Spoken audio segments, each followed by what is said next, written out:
What is up, everybody? Welcome back to another Pitching Ninja's Filthiest Pitches of the Day. Remember, before we get to those pitches, hit that subscribe button. Be a part of the best baseball community on YouTube. And now, without further ado, here are my Filthiest Pitches of the Day. I'm going to start with Shane Bieber, who had 2 Ks in 6 2/3 innings, giving up 2 runs. He got this knee buckle on this cutter and painted with his slider. He faced Matthew Liberatore, who had this Duke Ellington back foot slider, which gets you to swing and move your feet. I'm hoping this reference sticks. Patrick Corbin had this slider, changeup, and 2-seamer on his way to 6 Ks in 6 1/3 innings, but he gave up 6 earned runs. George Kirby had 4 Ks in 4 2/3 innings, gave up an uncharacteristic 7 earned runs, but had this dirty curveball and overpowering fastballs, including this 2-seamer that ran 17 inches and caused the Ripper to take another soul. The Ripper almost caught another body, but look at Kutch with the veteran move avoiding the stab. I really hope Kutch did this to avoid being featured by me. Kirby battled Mitch Keller, who had 8 Ks in 7 innings, giving up 6 earned runs, and had this mean curveball, upper 90s fastball, and absolutely sick cutter. Look at this one. That's some crazy movement at 90 miles an hour. And speaking of crazy movement, check out the movement on this sweeper that broke 19 inches. Filthy, filthy stuff from Mitch Keller. Jesus Luzardo, the Jesus Lizard, had 7 Ks in 5 innings, giving up only 1 run, and had these wicked sliders and overpowering fastball. He outdueled Reed Detmers, who had these nasty sliders, on his way to 5 strikeouts in 5 innings, giving up 3 earned runs. Kevin Gausman had 8 Ks in 5 1/3 innings, giving up only 1 earned run, thanks to his usual mix of dirty splitters and mid to upper 90s heat. He faced Louis Varland, who had 3 Ks in 6 innings, giving up 3 runs, and had these fastballs. Chris Sale had 3 Ks in 5 innings, giving up only 1 run, and had these fastballs, including this elevated fastball and this nasty slider. He fought Brandon Pfaadt, who had 4 Ks in 3 2/3 innings, and had this sweeper and fastball.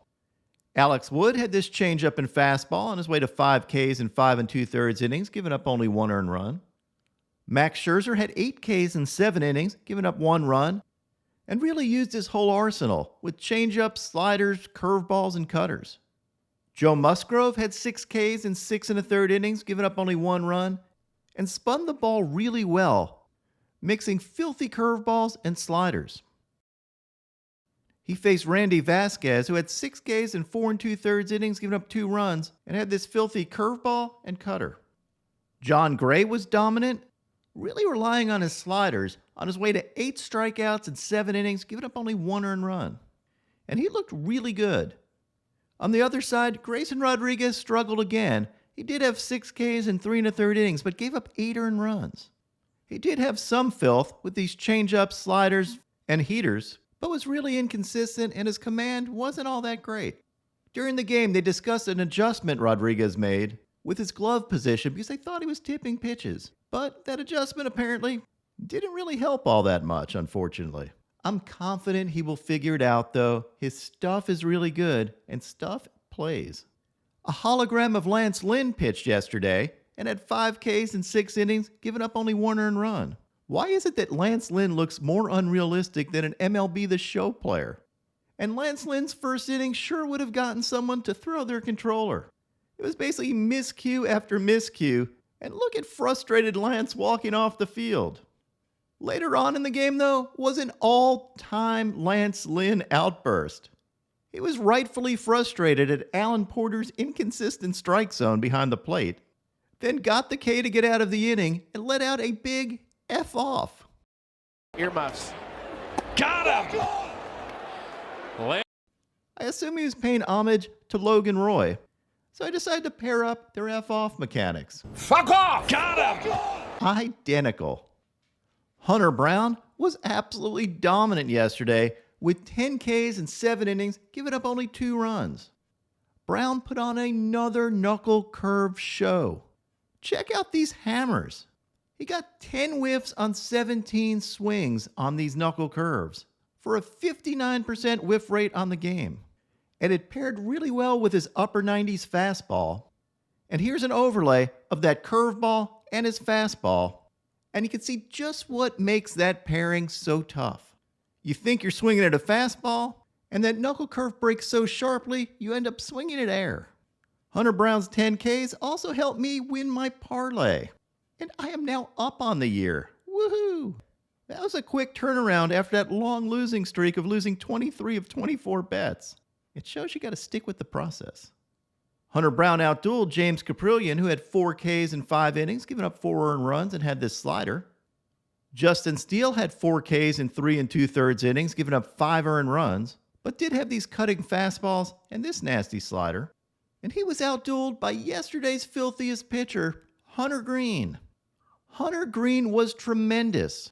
He had 11 Ks in 6 no-hit innings and was absolutely dominant.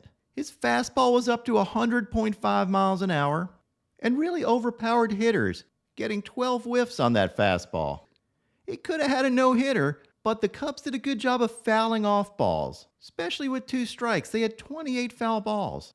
And this ran up Greene's pitch count, as did not getting a call on this slider that was maybe too middle. Here's an overlay of Greene's fastball and slider, and you can see what makes that combination tough. But what really stood out to me was Greene's location of his pitches. You can see in this chart, he located his pitches really well, with his fastballs being more elevated and his sliders being more down. And when Greene's command is on, he is really tough. And let's not forget that Greene is only 23 years old and hasn't even been a full-time pitcher for very long. He talks about that in this interview. Like you said, I haven't been really focused and on one, on just being a pitcher.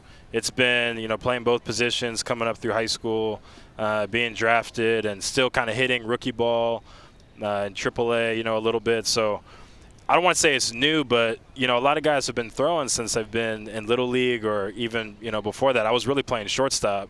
The sky is the limit for Hunter Greene. Now on to my filthiest relievers. Jason Adam had this nasty changeup.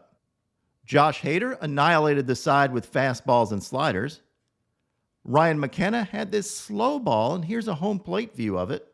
You can really see how hard it is to hit major league pitching. Hector Neris had this sinker and splitter. Ryan Presley struck out the side with sliders. Cooper Criswell had this sweeper that broke 21 inches. Look at that thing go. And my filthiest pitch from a reliever yesterday was this sinker that ran 22 inches by Eduardo Salazar. That is absolute witchcraft. And now, my pitching ninja moment of zen. Look at this incredible play by Tucker Barnhart, catching a ball off the screen while also getting a ball from the umpire. Incredible athleticism. What is up, everybody? My picks of the day today are a 3-leg parlay. I'm going to start out with Logan Webb for 6 Ks or more, and then do a same game parlay of Edward Cabrera for 6 Ks or more, and Shohei Ohtani for 8 Ks or more. What would your picks of the day be?